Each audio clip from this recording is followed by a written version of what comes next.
চট্টগ্রাম সহ দেশের বিভিন্ন জেলায় ঘটেছে নানা ঘটনা। এই নিয়ে আজকের প্রতিবেদন। শুরুতেই চট্টগ্রামের রাউজান উপজেলায় এক মুদির দোকান থেকে কিছু অস্ত্রশস্ত্র উদ্ধার করেছে পুলিশ।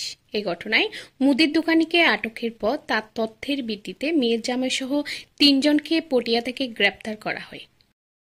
পুলিশ জানায়, মেয়ের জামাইয়ের অস্ত্র নিজের দোকানে হেফাজতে রেখেছিলেন শ্বশুর। অন্যদিকে চট্টগ্রাম ২ ফটিকছড়ি আসনে বিএনপির সম্ভাব্য প্রার্থী তালিকা পুনর্বিবেচনা করে কর্নেল আজিমুল্লাহ বাহারকে চূড়ান্ত মনোনয়ন দেওয়ার দাবিতে দক্ষিণ ফটিকছড়িতে মানববন্ধন অনুষ্ঠিত হয়েছে। আনোয়ারায় ধান খেতে মিলল জসিমউদ্দিন পাসপানো নামের এক কুচিয়া শিকারীর লাশ। গতকাল মঙ্গলবার বিকেলে উপজেলার বরুমছড়ার বাকমারা এলাকা থেকে তার লাশ উদ্ধার করা হয়। রাউজানের নোয়াপাড়ায় বিশেষ অভিযানে মঙ্গলবার একটি বিদেশি পিস্তল, একটি একনলা বন্দুক ও ৫ রাউন্ড গুলি উদ্ধার করা হয়। এ ঘটনায় ৩ জনকে গ্রেপ্তার করেছে পুলিশ।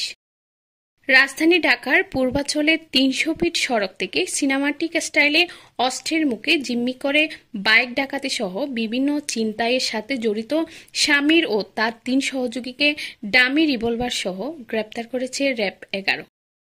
গোপন সংবাদের ভিত্তিতে মঙ্গলবার রাতে ঢাকার বাড্ডা থানার বিভিন্ন এলাকায় বিশেষ অভিযান পরিচালনা করে সংঘবদ্ধ ডাকাত দল শামীর তৈয়ব রানা গ্রুপের ৪ জনকে একটি ডামি রিভলভার সহ গ্রেপ্তার করে ২৫০০ থানায় হস্তান্তর করা হয়।